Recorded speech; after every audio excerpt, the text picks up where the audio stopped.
I've seen people use the, Chinese New Year Angpaos. It doesn't really matter, right? I think what really matters is the money in it, right? For the kids.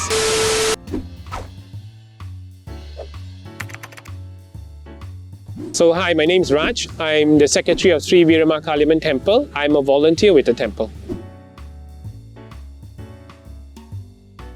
Deepavali is the South Indian context and terminology, whereas the North Indians call it Diwali. I think both North and South Indians, they have the similar concept. I think within India itself, you've got various denominations, the Sikhs, the Jains, the Hindus, they all celebrate Deepavali, Diwali. The context still binds around the fact that there is a religious component, there is a cultural component, and there's a family component. So I think it revolves around these three key areas.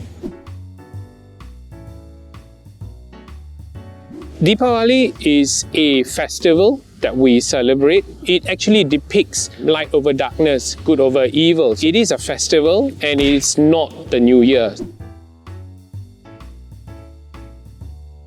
We've had many people visit the temple and also ask us, is this your Tamil New Year, or people wish you Happy New Year? It's always great to have New Year's, all year round. The Tamil New Year is actually in April, it's on the 14th of April on most years. Besides it being a New Year, I think the next is it the same thing as fire walking? So that's another point I've heard. So what happens in this span of time? Prior to Deepavali, based on the lunar calendar, we have Navaratri, which is the 9 nights. After the 9 nights, we will have the fire walking festival in Singapore at Sri Mariamman Temple in South Bridge Road. Post that event, usually about 7 to 10 days later, it will be Deepavali. People think it's a one huge festival because the light up takes place at the start of Navaratri all the way to Deepavali. So they probably think that we're having a 25-day festival.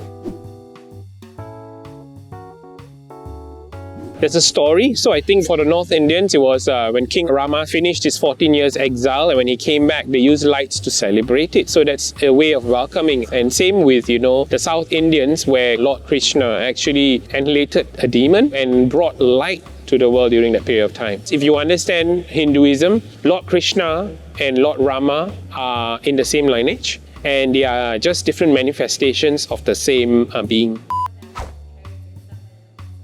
There are lots of animals that are involved in the religion as well. They take on different roles. The animal that plays the role of a vehicle for the deity actually has closest contact with the deity. So many devotees feel that praying to that animal would then get his message across to the god. It's like having a personal secretary. While this is said in a very light way, we have practices. They revere the cow and it has got its significance. When you look at Ganesha, the Lord, you've got the mouse. There are things that are said about their involvement as well. It is not nominal, I must say.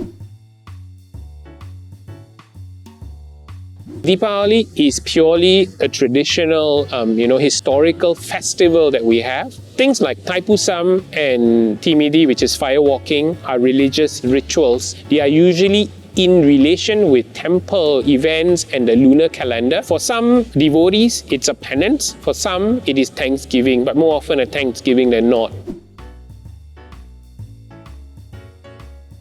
Literally, the translation is Deepa means light and Vali means way. So, it is a way of lights. I think it shows them a new path. The more lights, I think it just adds value. It's a more auspicious day. I think it's about celebration. It's bringing on more lights. And if you notice, I don't think it's just prevalent in Hinduism, but I think across all religions, when you look at it and someone's having a festival, lights seem to be used in a very large way, right? You've got it in Deepavali, you light lamps, people put it outside the house, and then you see Christmas trees being lit up. During Hari Raya, you see lots of lights. So I think there is a literal, meaning to all of these things. I think it just comes back to the fact that when we have more light, we can see clearly. Yeah. It's like the song, We Can See Clearly Now. Yeah.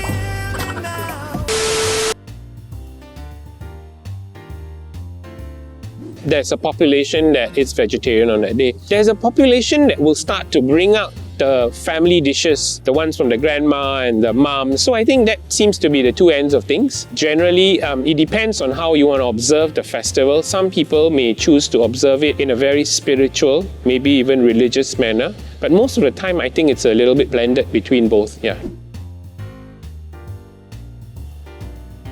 Leading up to Deepavali, many families will not forget their ancestors. There will be a prayer prior to Deepavali. They will actually then cook a feast for the family to share and remember having the elder around. Next is, I think, some level of spring cleaning. We've seen that happening. I think new clothes always are part of auspicious occasions. Usually, at least for the South Indians, they start off with an oil bath in the morning. I think that gives everyone the feel of, you're having a bath in the Ganges, which is a holy river.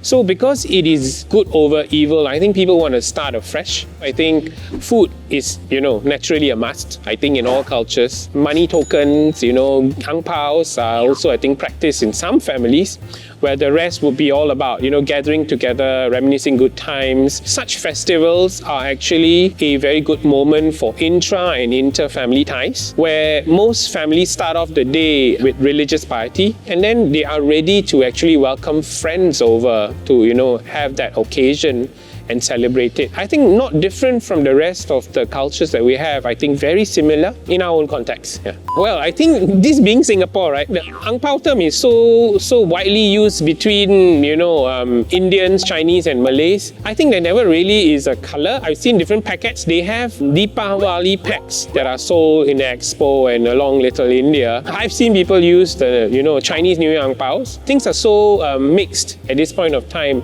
It doesn't really matter, right? I think what really matters is the money in it for the kids. Yeah.